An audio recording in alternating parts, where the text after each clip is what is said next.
Hello students, how are you all? I hope you all are fit and fine. I am Aarti Jain and I welcome you all to my YouTube channel. Now restart. Students, हमने class 9th का structure of atom start किया हुआ है, जिसकी previous video में हमने एक story की तरह इस चैप्टर को समझा, जिसमें हमने पढ़ा कि किस तरीके से हमारे कई साइंटिस्ट आए और हमारी कहानी के दो हीरो की डिस्कवरी हुई, जिनका नाम था प्रोटॉन्स एंड इलेक्ट्रॉन्स। आज हम उसी चैप्टर को कंटिन्यू करेंगे और पढ़ेंगे बोहर्स मॉडल ऑफ एटम को। ठीक है बच्चों, आई होप आप सब लोगों ने उस कहानी को अच्छे से सुना होगा, समझा होगा एंड आई एम श्योर आपका इंटरेस्ट भी ज़रूर डेवलप हुआ होगा। आप लोग अच्छे से रिवीजन भी करके आए होंगे। जिन भी बच्चों ने मेरी वो वीडियो नहीं देखी है तो डिस्क्रिप्शन में आपको लिंक दे दिया जाएगा, आप उस वीडियो को ज़रूर देखिए। और अगर आपको मेरे पढ़ाने से थोड़ी भी कोई हेल्प मिलती है तो प्लीज़ मेरे चैनल को लाइक शेयर सब्सक्राइब ज़रूर करें। तो चलिए जल्दी से स्टार्ट करते हैं अपनी स्ट्रक्चर ऑफ एटम की जर्नी को, आज के topic Bohr's model of atom के साथ। तो स्टूडेंट्स, हमने प्रीवियस वीडियो में जो दो हीरो की एंट्री करवाई थी, प्रोटॉन्स एंड इलेक्ट्रॉन्स, वो कौन कौन से साइंटिस्ट ने डिस्कवर करा था। प्रोटॉन्स करा था ई गोल्डस्टीन ने 1886 में एंड इलेक्ट्रॉन्स को करा था सर जे थॉमसन ने 1900 में। उसके बाद हमने बोहर्स मॉडल ऑफ एटम पढ़ा था, sorry Thomson's model of atom पढ़ा था and Rutherford's model of atom पढ़ा था। रदरफोर्ड्स ने ये कहा था कि जो हमारे इलेक्ट्रॉन्स होते हैं वो रिवॉल्व करते हैं ऑर्बिट में, और जो हमारे पूरे एटम का मास और चार्ज होता है वो सेंटर में लोकेटेड होता है ना। वो कहाँ होता है? सेंटर में लोकेटेड होता है, जिसको उन्होंने नाम दिया न्यूक्लियस का, और डिस्कवरी हुई न्यूक्लियस की। लेकिन उनके मॉडल ऑफ एटम में भी कुछ ड्रॉबैक थे, जिसको हमारे सर नील्स बोहर ने अपने मॉडल ऑफ एटम में उन फेलियर्स को, उनके उस मॉडल के फेलियर्स को दूर करने की कोशिश की। किस तरीके से करी? सबसे पहले तो इसके लिए हमें पता होना चाहिए कि रदरफोर्ड्स मॉडल ऑफ एटम का ड्रॉबैक था क्या। रदरफोर्ड्स ने बोला था कि इलेक्ट्रॉन्स रिवॉल्व करते हैं, है ना। तो उन्होंने सबसे पहले जो ड्रॉबैक, अगर हम देखें drawback of Rutherford's model of atom, ठीक है, ये इस कहानी का एक अलग ही ट्विस्ट निकल कर आया।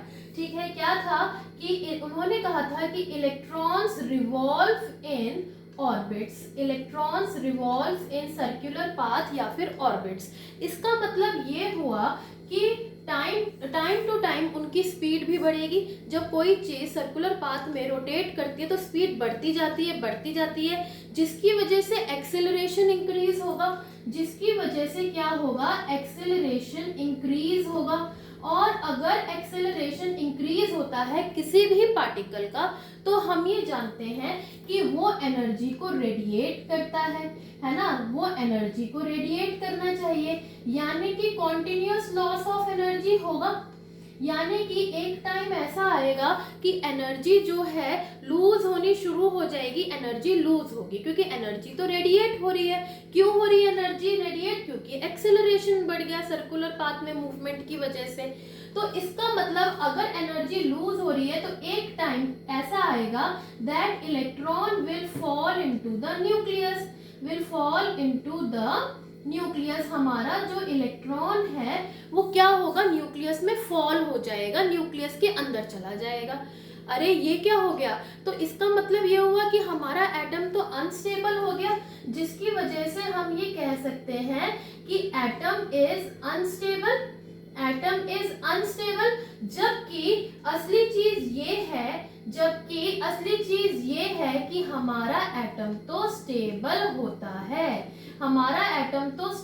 होता है। तो ये दोनों ही चीज आपस में कॉन्ट्राडिक्टरी रही, ये दोनों ही चीज आपस में क्या हुई? कॉन्ट्राडिक्टरी हुई, दोनों ही बातें, है ना। एक तरफ तो हम कह रहे हैं एटम हमारा स्टेबल है, सभी को दिख रहा है कि एटम स्टेबल है, लेकिन अगर हम रदरफोर्ड्स मॉडल ऑफ एटम की बात करें जो उन्होंने बताया था, उसके अकॉर्डिंग अगर हम चलें तो एटम तो अनस्टेबल निकल कर आ रहा है। ये तो बड़ा सस्पेंस हो गया। तो ये हमारा रदरफोर्ड मॉडल का जो था ड्रॉबैक था, एक तरीके से कह लें कि फेलियर था। वैसे तो पूरा मॉडल ऑफ एटम को हम हम फेलियर नहीं कह सकते, क्योंकि न्यूक्लियस की डिस्कवरी तो हुई थी, ठीक है, जो बिल्कुल करेक्ट थी, जिसकी वजह से हमें बहुत अच्छे अच्छे रिजल्ट्स और लॉज भी मिले, है ना, बहुत फायदा हुआ उनकी स्टडी से। लेकिन वो इस कॉन्सेप्ट को समझा नहीं पाए, जिसके लिए हमारे अगले साइंटिस्ट आए, सर नील्स बोहर। इन्होंने इनके ड्रॉबैक को ओवरकम करा, जितनी भी ऑब्जेक्शंस उठाई गई इनके मॉडल ऑफ एटम को लेकर, उन्होंने उन सारे ही ऑब्जेक्शंस का जवाब दिया। चलिए आइए देखते हैं कैसे दिया, ठीक है। तो आज हमारा जो टॉपिक है वो है Bohr's model of atom. Sir Niels Bohr ने कुछ पोस्टुलेट्स दिए, ठीक है। उन्होंने किसी चीज की डिस्कवरी तो नहीं की, लेकिन उन्होंने कुछ पोस्टुलेट्स, ठीक है, कुछ पोस्टुलेट्स दिए। क्या थे? पहला पोस्टुलेट तो उनका ये था कि कुछ ही इलेक्ट्रॉन्स, कुछ ही ऑर्बिट्स हमारा जो है अलाउ करे जाते हैं एटम के अंदर। सारे ऑर्बिट्स को अलाउ नहीं है, सारे ऑर्बिट्स को परमिशन नहीं है, ठीक है। ओनली सर्टेन ऑर्बिट्स, या हम कह लें special orbits, only certain special orbits are allowed within the atom,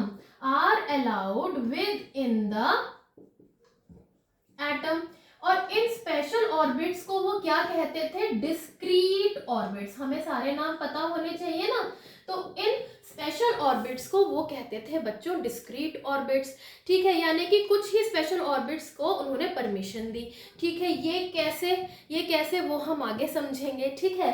फिर उन्होंने दूसरा पोस्टुलेट उन्होंने ये दिया कि एनर्जी या ऑर्बिट्स, या हम कह सकते हैं ऑर्बिट्स डू नॉट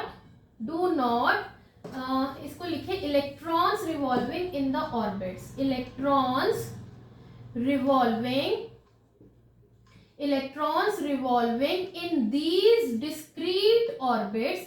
जो इलेक्ट्रॉन्स इन स्पेशल ऑर्बिट्स में रिवॉल्व कर रहे हैं, डू नॉट रेडिएट एनर्जी। उन्होंने जड़ से ही मुद्दा खत्म कर दिया, उन्होंने इस ऑब्जेक्शन को जड़ से ही खत्म कर दिया कि आप कह रहे हो कि एनर्जी रेडिएट करते हैं तभी तो वो फॉल होगा न्यूक्लियस में, वो एनर्जी रेडिएट ही नहीं कर रहा, वो सिर्फ घूम रहे हैं, ठीक है। तो उन्होंने जड़ से ही मुद्दे को खत्म कर दिया, ऑब्जेक्शन को बिल्कुल फिनिश कर दिया कि जो इलेक्ट्रॉन्स इन डिस्क्रीट ऑर्बिट्स में मूव करेंगे वो एनर्जी को लूज नहीं करेंगे, ठीक है बच्चों। तो ये उनके दो पोस्टुलेट्स थे, और उन्होंने इन डिस्क्रीट ऑर्बिट्स का स्पेशल नाम भी दिया। उन्होंने इन डिस्क्रीट ऑर्बिट्स को वो बोलते थे एनर्जी शेल्स या फिर एनर्जी लेवल्स, जिसको वो रिप्रेजेंट करते थे K, L, M, N and so on. इस तरीके से उन शेल्स को वो रिप्रेजेंट करते थे, ठीक है। नंबर्स में भी वो रिप्रेजेंट करते थे, first shell, second shell, third shell, fourth shell, इस तरीके से। कैसे कि ये मान लीजिए ये न्यूक्लियस है, तो इसके अराउंड जो ये पहला शेल है, ये सेकंड शेल है, ये थर्ड शेल है और ये फोर्थ शेल है, ठीक है। तो इसको नाम दिया के शेल, ये हो गया एल शेल, ये हो गया एम शेल, ये वाला हो गया एन शेल। तो इस तरीके से शेल के नाम दिए गए, या फिर उन्होंने नंबर्स भी दिए। फर्स्ट शेल का नाम क्या है? के शेल, ठीक है। Second shell is L shell. इस तरीके से उन्होंने जो है मॉडल ऑफ एटम को बताया, उनका मॉडल ऑफ एटम ये था, ठीक है बच्चों। आई होप ये आपको अच्छे समझ में आ गया होगा। अब हम आगे बढ़ते हैं न्यूट्रॉन्स पे, ठीक है। तो लिखिए हेडिंग न्यूट्रॉन्स। न्यूट्रॉन्स जो है हमारा तीसरा हीरो है। न्यूट्रॉन जो है हमारा एक तरीके से कह लें हमारी कहानी का तीसरा हीरो है, यानी कि अनदर सब एटॉमिक पार्टिकल जिसकी डिस्कवरी हमारे साइंटिस्ट ने करी थी। हमारे साइंटिस्ट थे, कौन थे? जे चैडविक इन 1932। 1932 में इन्होंने न्यूट्रॉन की डिस्कवरी करी। ठीक है, सबसे पहले आए प्रोटॉन्स, ई गोल्डस्टीन ने करी, फिर इलेक्ट्रॉन्स जो कि जे थॉमसन ने करी, फिर न्यूक्लियस जो कि हमारे रदरफोर्ड्स ने करी, और उसके बाद बोहर्स आए, नील बोहर, उन्होंने एनर्जी शेल की डिस्कवरी करी, एक तरीके से एनर्जी शेल्स बताए, और उसके बाद न्यूट्रॉन्स की डिस्कवरी हुई जो कि सर जे चैडविक ने करी थी 1932 में। इन्होंने बताया कि न्यूट्रॉन्स के पास कोई भी चार्ज नहीं होता, नो चार्ज एट ऑल, और इनका जो मास होता है, mass of neutrons are nearly equal to the mass of protons, protons के मास के बराबर ही होता है ज्यादातर। ठीक है, नियरली इक्वल होते हैं न्यूट्रॉन्स और प्रोटॉन्स के मास, और ये जो है एटम के बिल्कुल सेंटर में लोकेटेड होते हैं। तो प्रोटॉन्स और न्यूट्रॉन्स को अगर हम कंबाइन करके बोले तो हम इनको न्यूक्लियॉन्स भी बोलते हैं। क्या बोलते हैं बच्चों? न्यूक्लियॉन्स। क्या बोलते हैं? न्यूक्लियॉन्स भी बोलते हैं। क्या ये चीज समझ में आ गई? ठीक है, न्यूट्रॉन्स कहाँ होते हैं अगर हम इनकी लोकेशन कहें तो प्रेजेंट इनसाइड द न्यूक्लियस। ठीक है, ये चीज समझ में आ गई। इनको हम रिप्रेजेंट करते हैं स्मॉल एन से। इनको कैसे रिप्रेजेंट करते हैं? स्मॉल एन से। अब जैसे मैंने आपको लोकेशन बताई कि न्यूक्लियस के अंदर होते हैं प्रोटॉन भी और न्यूट्रॉन भी, लेकिन इसमें एक एक्सेप्शन है। एक एक्सेप्शन है हाइड्रोजन का। हाइड्रोजन में न्यूट्रॉन्स प्रेजेंट नहीं होते, नो न्यूट्रॉन इज प्रेजेंट। ठीक है, ये आपको याद होना चाहिए कि name an element which have no neutron, तो दैट इज योर हाइड्रोजन, क्योंकि उसके पास एक प्रोटॉन ही होता है और एक इलेक्ट्रॉन होता है, बस उसके स्ट्रक्चर में। समझ में आ गई बात? न्यूट्रॉन्स की कहानी समझ में आ गई। यहीं से ही आपका कॉन्सेप्ट बनता है मास नंबर और एटॉमिक नंबर का। क्या होता है मास नंबर और क्या होता है एटॉमिक नंबर, समझते हैं। एटॉमिक नंबर जो होता है वो होता है हमारा मास ऑफ या number of protons present in the atom, number of protons present in an atom। ठीक है, एक एटम में कितने नंबर ऑफ प्रोटॉन्स हैं, इसको हम रिप्रेजेंट करते हैं Z से। ठीक है, अगर मैं इसका एग्जांपल लूं, for example atomic number of carbon is 6। ठीक है, यानी कि उसके अंदर हम ये कह सकते हैं this means number of protons in carbon is 6। Carbon में नंबर ऑफ प्रोटॉन 6 है, तो हम ये कह सकते हैं कार्बन के लिए Z इक्वल टू 6। अच्छा बताओ, अगर मैं कहूं एटॉमिक नंबर ऑफ हाइड्रोजन, तो वो आप क्या कहोगे? Z equal to 1। क्या ये चीज क्लियर हुई? एटॉमिक नंबर सिंपल था, नंबर ऑफ प्रोटॉन्स, बस, है ना। अच्छा, आगे बढ़ते हैं हम लोग मास नंबर पे। मास नंबर क्या होता है? Mass number is the total mass of protons and neutrons present in an atom. एक एटम में जितने भी प्रोटॉन्स हैं, ठीक है, और जितने भी न्यूट्रॉन्स हैं, उनका टोटल अगर हम मास करें यानी सम कर दें दोनों का, तो वो क्या देगा? हमें मास नंबर देगा। उसको रिप्रेजेंट करते हैं हम ए से, अल्फाबेट ए से, ये याद रखना। बच्चे एम भी लिखाते हैं, जेड भी लिखाते हैं, तो जेड रिप्रेजेंट करता है आपके एटॉमिक नंबर को और मास नंबर को रिप्रेजेंट करता है ए। ये चीज समझ में आई? फॉर एग्जाम्पल अगर मैं कहूं कि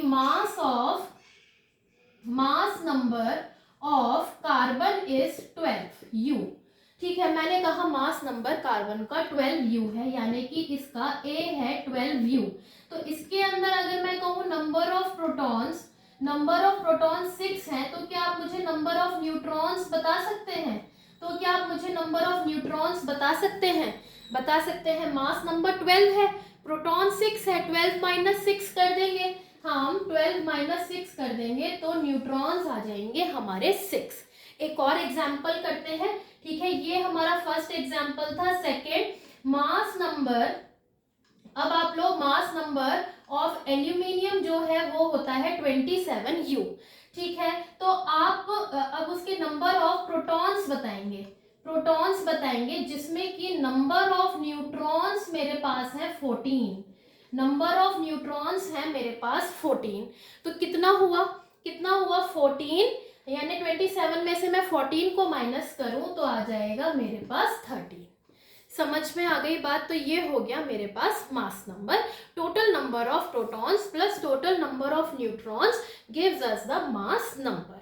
क्या ये चीज समझ में आ गई है ना? यहाँ पे हमने मास नंबर लिखा, टोटल मास, टोटल मास की जगह आप टोटल नंबर भी लिख सकते हैं, total number of protons and neutrons present in an atom. अगर हमें इसको एलिमेंट के सिंबल्स में रिप्रेजेंट करना हो तो हम कैसे रिप्रेजेंट करते हैं, कैसे रिप्रेजेंट करते हैं? कोई भी एलिमेंट है, मान लीजिए उसका सिंबल है x, x उसका सिंबल है, तो उसके टॉप पे हम लगाते हैं मास नंबर और उसमें हम नीचे की साइड लगाते हैं अपना एटॉमिक नंबर। ठीक है, राइट हैंड साइड पे। फॉर एग्जाम्पल अगर मैं नाइट्रोजन की बात करूं, नाइट्रोजन की बात करूं तो इसका मास नंबर होता है 14 और एटॉमिक नंबर होता है 7। तो मैं ऐसे रिप्रेजेंट करूंगी, ये मैं इस तरीके से रिप्रेजेंट करूंगी। समझ में आ गई? कार्बन में भी मैं इसको इस तरीके से रिप्रेजेंट करूंगी। ठीक है, ये चीज समझ में आ गई कि कैसे होता है atomic number, mass number simple था, number of protons atomic number and the total number of protons and neutrons is mass number ऊपर और एटॉमिक नंबर नीचे। ये चीज क्लियर हुई। अब आता है आपका बोहर्स-ब्यूरी स्कीम। बोहर्स-ब्यूरी स्कीम क्या? ये जो हमने अभी Bohr's model of an atom पढ़ा था, हमने बोला था डिस्क्रीट ऑर्बिट, वर्ड आया था ना, स्पेशल ऑर्बिट्स, डिस्क्रीट ऑर्बिट जिसको हम एनर्जी लेवल्स कहते हैं, उसमें इलेक्ट्रॉन्स डिस्ट्रीब्यूट कैसे होते हैं, तो उसके कुछ रूल्स हैं। चलिए जल्दी से देखते हैं। How are electrons distributed in energy shells? ठीक है, लिखिए heading, how are electrons distributed in energy shells? Energy shell. ठीक है, इसको हम लोग बोहर्स ब्यूरी भी एक साइंटिस्ट है, स्कीम भी कहा जाता है। इन दोनों ने मिलकर ये स्कीम निकाली। ठीक है, अपने मॉडल ऑफ एटम को वही नहीं रोका, स्कीम भी बताई किस तरीके से हमारे इलेक्ट्रॉन्स अरेंज्ड होते हैं। तो उसके लिए कुछ रूल्स बताए। रूल नंबर 1 ये था कि the maximum number of electrons present in a shell is given by the formula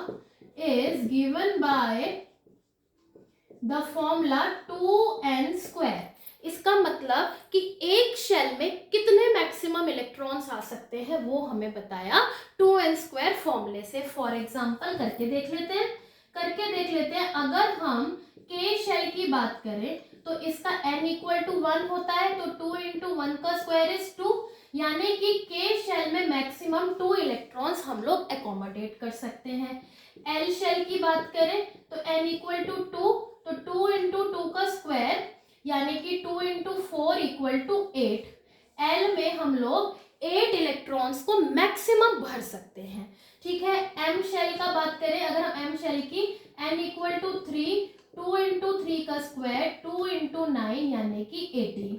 ऐसे ही एन शेल में 32 आते हैं, यानी कि 2, 8, 18, 32, ये फॉर्मूला बन रहा है एंड सो ऑन, है ना। के शेल में हम लोग 2 भर सकते हैं मैक्सिमम, एल में 8, एम में 18 और एन में 32 एंड सो ऑन। ठीक है, ये फॉर्मूला अगर आपको याद है तो आप आराम से ये पता लगा सकते हैं कि किस शेल में कितने इलेक्ट्रॉन्स मैक्सिमम भरे जा सकते हैं। ठीक है, इसीलिए तो इन्हें स्पेशल ऑर्बिट्स का नाम दिया गया है। अब आगे बढ़ते हैं सेकेंड रूल पे। सेकेंड रूल क्या कहता है? सेकेंड रूल ये कहता है कि the maximum number of electrons an outermost shell can accommodate, and outermost shell can accommodate is 8। इसका मतलब ये हुआ कि अगर इनमें से कोई भी शेल आउटर मोस्ट शेल है तो उसमें ज्यादा से ज्यादा हम 8 इलेक्ट्रॉन भर सकते हैं। जैसे कि के में तो 2 ही आएंगे, के को तो आप अलग रखिए, एल में 8 ही होते हैं, एम में 18 की कैपेसिटी है। लेकिन अगर ये आउटर मोस्ट हुआ, सबसे बाहर वाला शेल हुआ, तो हम 18 नहीं भरेंगे, हम मैक्सिमम इसके अंदर 8 शेल भरते हैं। मतलब सेकेंड रूल जो है ये आउटर मोस्ट शेल को जो है आउटलाइन करता है, आउटर मोस्ट शेल को हाईलाइट करता है। ठीक है, ये तो नॉर्मल जनरल शेल्स की बात हुई, कितने इलेक्ट्रॉन्स आते हैं, और ये आउटर मोस्ट शेल की बात हुई। और थर्ड आता है आपका electrons in given shell are not accommodated unless inner shells are filled। जब तक अंदर के शेल्स नहीं भरे जाएंगे, जब तक 8 इलेक्ट्रॉन नहीं हो जाएंगे अंदर के शेल में, हम बाहर के शेल भर ही नहीं सकते। सबसे मोस्ट इंपॉर्टेंट रूल यही है। जब हम एग्जांपल्स करेंगे तब आपको ये तीनों रूल्स अच्छे से समझ में आ जाएंगे। फिलहाल आपको थोड़ी थोड़ी इसकी आउटलाइन समझ में आ गई कि मैक्सिमम नंबर ऑफ इलेक्ट्रॉन कौन कौन से शेल कितने अकोमोडेट कर सकते हैं। आउटर मोस्ट में 8 हो सफिशिएंट है, और जब तक अंदर के नहीं भरोगे बाहर के शेल पे नहीं आओगे। ठीक है, ये चीज समझ में आई। अब हम एग्जाम्पल देखते हैं, अब हम जल्दी से एग्जाम्पल देखते हैं। ठीक है, अगर मैं हाइड्रोजन की बात करूं तो उसके अंदर एटॉमिक नंबर होता है 1, तो उसका तो सिंपल एक ही शेल में होगा। ऐसे ही हीलियम का होता है 2, ये एटॉमिक नंबर से भरे जाते हैं, तो ये के शेल में ही भर दिया गया 2 इलेक्ट्रॉन। वहीं अगर मैं बात करूं फॉर एग्जांपल आप लोग ले लीजिए एल्यूमिनियम की, जिसमें 13 होते हैं, तो पहले शेल में 2, दूसरे में 8, ये हो गया के शेल एल शेल। कितने हो गए? 10 इलेक्ट्रॉन्स हो गए, अपनी जगह पे अरेंज हो गए मैम। अब कितने बचे? 3, तो एम शेल में आएंगे 3, तो इसका स्ट्रक्चर कुछ इस तरीके से होगा, 2 शेल, फिर आपके 8 शेल, 1 2 3 4 5 6 7 8, और फिर लास्ट में इसके 3 इलेक्ट्रॉन्स। ये हो गए इसका एल्यूमिनियम का। क्या ये चीज समझ में आ गई? इस तरीके से अरेंजमेंट होता है इलेक्ट्रॉन डॉट स्ट्रक्चर में। इसे हम कहते हैं इलेक्ट्रॉन डॉट स्ट्रक्चर। ठीक है बच्चों, ये चीज समझ में आ गई। ठीक है, अगर मैं कार्बन की बात करूं 6, तो इसमें आ जाता है 2 4, उसमें आ जाते हैं 2 4, यानी कि पहले शेल में 2 और दूसरे शेल में 4, 1 2 3 4। ये हो गया कार्बन का। सिंपल था ना। अब हम आगे बढ़ते हैं वैलेंसी पे। वैलेंसी क्या होती है बच्चों? वैलेंसी क्या होती है? वैलेंसी होती है कंबाइनिंग कैपेसिटी। वैलेंसी क्या होती है? Combining capacity of an element. Combining capacity of an element. ठीक है, और इसी के साथ साथ आता है वैलेंस इलेक्ट्रॉन्स। वैलेंस इलेक्ट्रॉन्स क्या होते हैं? The number of electrons present in an outermost shell. Outermost shell के इलेक्ट्रॉन्स को हम लोग वैलेंस इलेक्ट्रॉन्स कहते हैं। फॉर एग्जाम्पल, अभी मैंने आपको एल्यूमिनियम का एग्जाम्पल दिया था। एटॉमिक नंबर होता है 13, तो पहले 2 भरेंगे, K shell L shell M shell. इसमें कितने आएंगे मैम? 8 आएंगे, टोटल हो गए 10। अब इसमें आएंगे 3, तो ये आउटर मोस्ट शेल हुआ, इसमें कितने इलेक्ट्रॉन्स हैं? 3, तो इसके ये हो गए वैलेंस इलेक्ट्रॉन्स। समझ में आ गई बात? ऐसे ही अगर मैं ऑक्सीजन का कहूँ 8, तो ये हो जाएगा 2 और 6, तो ये इसके वैलेंस इलेक्ट्रॉन्स हो गए, ये इसके वैलेंस इलेक्ट्रॉन्स हो गए। जो भी आउटर मोस्ट शेल में आपके इलेक्ट्रॉन्स आ रहे हैं वो वैलेंस इलेक्ट्रॉन्स हैं। समझ में आ गई बात? अब बात आती है कि हमारे कई एलिमेंट्स जो होते हैं वो अनरिएक्टिव होते हैं। क्यों होते हैं अनरिएक्टिव? क्योंकि उनके outermost shell completely filled होते हैं। कंप्लीटली मतलब उनके आउटर मोस्ट शेल में 8 इलेक्ट्रॉन्स पूरे होते हैं। फॉर एग्जाम्पल, अगर मैं नियॉन की बात करूं तो उसका 10 होता है, तो ये 2 8, तो ये क्या है? आपके कंप्लीटली फिल्ड है, कंप्लीटली फिल्ड है। या हम इसको कह सकते हैं इनका ऑक्टेट कंप्लीट है, इनका ऑक्टेट कंप्लीट है, इसीलिए ये अनरिएक्टिव है। इसीलिए ये क्या है बच्चों, अनरिएक्टिव है। अगर मैं हीलियम की बात करूं 2, तो के शेल में तो 2 ही आते हैं, कंप्लीट है, तो इसको मैं कह सकती हूँ ड्यूप्लेट कंप्लीट है, ड्यूप्लेट कंप्लीट है। और किसी शेल के लिए नहीं, और किसी शेल के लिए नहीं, सिर्फ के शेल के लिए 2 ही आ सकते हैं, 2 मिल गए, तो यानी कि इसका ड्यूप्लेट कंप्लीट है। तो अगर ऑक्टेट कंप्लीट है या ड्यूप्लेट, तो ये भी क्या हो जाएगा, अनरिएक्टिव। इनको जरूरत क्या है किसी के साथ रिएक्ट करने की, नहीं है जरूरत। लेकिन जहां हम एल्यूमिनियम को देखें जिसमें 3 है, इनको तो अपना ऑक्टेट कंप्लीट करना है, तो अपने ऑक्टेट या ड्यूप्लेट को कंप्लीट करने के लिए ये अपने इलेक्ट्रॉन्स को या तो लूज करते हैं, ये अपने इलेक्ट्रॉन्स को क्या करते हैं बच्चों, लूज करते हैं या गेन करते हैं। ठीक है, टू कंप्लीट देयर ऑक्टेट और ड्यूप्लेट द एलिमेंट्स रिएक्ट करेंगे। किस तरीके से रिएक्ट करते हैं, 3 तरीके होते हैं, या तो वो लूज करेंगे इलेक्ट्रॉन्स को, या फिर गेन करेंगे, या फिर शेयर करेंगे। ठीक है, और इसी को ही हम इनकी वैलेंसी कहते हैं। लूज कौन कौन करते हैं, जैसे सोडियम है 281 है, तो इसको ये लूज कर देंगे, तो यही इसकी वैलेंसी हो जाएगी। वैलेंसी क्या हो जाएगी, 1। अगर मैं मैग्नीशियम की बात करूं 282, तो ये 2 हो जाएगी इसकी वैलेंसी। ठीक है, ये वाली। अगर मैं एल्यूमिनियम की बात करूं 283, तो 3 हो गई इसकी वैलेंसी, क्योंकि ये लूज कर रहे हैं। उसके बाद ये हटा दो तो 28 इनका कंप्लीटली फिल्ड हो गया, तो बस इतना ही करना है ना, लूज करवाना है, जाओ यहाँ से, तुम्हारी कोई जरूरत नहीं है। ठीक है, 1, 2 और 3 इनकी वैलेंसी हो गई। जितने नंबर ऑफ वैलेंस इलेक्ट्रॉन्स उतनी ही वैलेंसी। यानी कि अगर आपके if outermost electrons are either 1, 2 and 3, इन तीनों में से कुछ भी है, देन वैलेंसी क्या होगी, वैलेंसी क्या होगी, नंबर ऑफ वैलेंस इलेक्ट्रॉन्स के इक्वल होगी। ठीक है, लेकिन वहीं अगर मैं ऑक्सीजन की बात करूं 2, 6, तो बताओ ये 6 को लूज करेंगे कि 2 गेन करवा के 2, 8 बना लेंगे। 8 बनाने हैं ना, तो 2 गेन कर लेंगे, 2 गेन कर लेंगे, है ना, तो ये 2 क्या करेंगे, गेन करेंगे 2 इलेक्ट्रॉन्स। ठीक है, वहीं अगर मैं बात करूं अगर मैं बात करूं फ्लोरीन की, तो फ्लोरीन का होता है 2, 7, तो ये भी क्या करेगा, 1 गेन कर लेगा, ये भी क्या कर लेगा, 1 गेन कर लेगा। नाइट्रोजन की बात करें तो उसका होता है 2, 5, तो ये 3 गेन कर लेगा, ये 3 गेन कर लेगा। मैम ये कैसे बता रहे हो 2, 5, क्योंकि इसके लिए आपको एटॉमिक नंबर पता होने जरूरी है।